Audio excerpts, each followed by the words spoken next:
कार्तिक महात्म्य का 10वां अध्याय।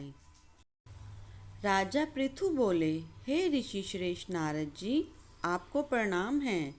कृपया अब यह बताने की कृपा कीजिए कि जब भगवान शंकर ने अपने मस्तक के तेज को क्षीर सागर में डाला तो उस समय क्या हुआ। नारद जी बोले, हे राजन, जब भगवान शंकर ने अपना वह तेज क्षीर सागर में डाल दिया तो उस समय वह शीघ्र ही बालक होकर सागर के संगम पर बैठकर संसार को भय देने वाला रुदन करने लगा। उसके रुदन से संपूर्ण जगत व्याकुल हो उठा, लोकपाल भी व्याकुल हो गए, चराचर चलायमान हो गया। शंकर सुवन के रुदन से संपूर्ण ब्रह्मांड व्याकुल हो गया। यह देखकर सभी देवता और ऋषि मुनि व्याकुल होकर ब्रह्मा जी की शरण में गए और उन्हें प्रणाम कर उनकी स्तुति करने लगे। उन सभी ने ब्रह्मा जी से कहा, हे पितामह, यह बहुत ही विकट परिस्थिति उत्पन्न हो गई है। हे महायोगिन, इसको नष्ट कीजिए। देवताओं के मुख से इस प्रकार सुनकर ब्रह्मा जी सत्यलोक से उतरकर उस बालक को देखने के लिए सागर तट पर आए। सागर ने ब्रह्मा जी को आता देखकर उन्हें प्रणाम किया और बालक को उठाकर उनकी गोद में दे दिया। आश्चर्यचकित होते हुए ब्रह्मा जी ने पूछा, हे सागर, यह बालक किसका है? शीघ्रता पूर्वक कहो।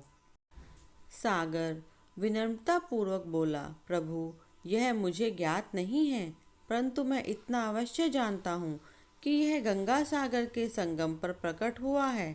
इसलिए ये जगत गुरु, आप इस बालक का जातकर्म आदि संस्कार करके इसका जातक फल बताइए।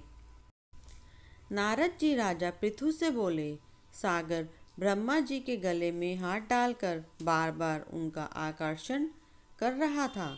फिर तो उसने ब्रह्मा जी का गला इतनी जोर से पकड़ा कि उससे पीड़ित होकर ब्रह्मा जी की आंखों से अश्रु टपकने लगे।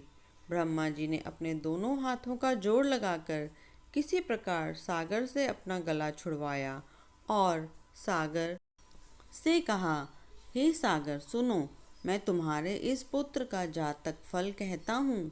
मेरे नैनों से जो यह जल निकला है, इस कारण इसका नाम जलंधर होगा। उत्पन्न होते ही यह तरुणावस्था को प्राप्त हो गया है, इसलिए यह सब शास्त्रों का पारगामी, महापराक्रमी, महावीर, बलशाली, महायोद्धा और रण में विजय प्राप्त करने वाला होगा। यह बालक सभी दैत्यों का अधिपति होगा। यह किसी से भी पराजित न होने वाला तथा भगवान विष्णु को भी जीतने वाला होगा। भगवान शंकर को छोड़कर यह सबसे अवध्य होगा। जहाँ से इसकी उत्पत्ति हुई है, यह वहीं जाएगा। इसकी पत्नी बड़ी पतिव्रता, सौभाग्यशालीन, स्वर्गांग सुंदरी, परम मनोहर, मधुर वाणी बोलने वाली तथा शीलवान होगी। सागर से इस प्रकार कहकर ब्रह्मा जी ने शुक्राचार्य को बुलवाया और उनके हाथों से बालक का राज्याभिषेक कराकर स्वयं अंतर्ध्यान हो गए। बालक को देखकर सागर की प्रसन्नता की सीमा ना रही। वह हर्षित मन से घर आ गया। फिर सागर में उस बालक का लालन पालन कर उसे पुष्ट किया। फिर कालनेमी नामक असुर को बुलाकर वृंदा नामक कन्या से विधि पूर्वक उसका विवाह करा दिया। उस विवाह में बहुत बड़ा उत्सव हुआ। श्री शुक्राचार्य के प्रभाव से पत्नी सहित जलंधर दैत्यों का राजा हो गया।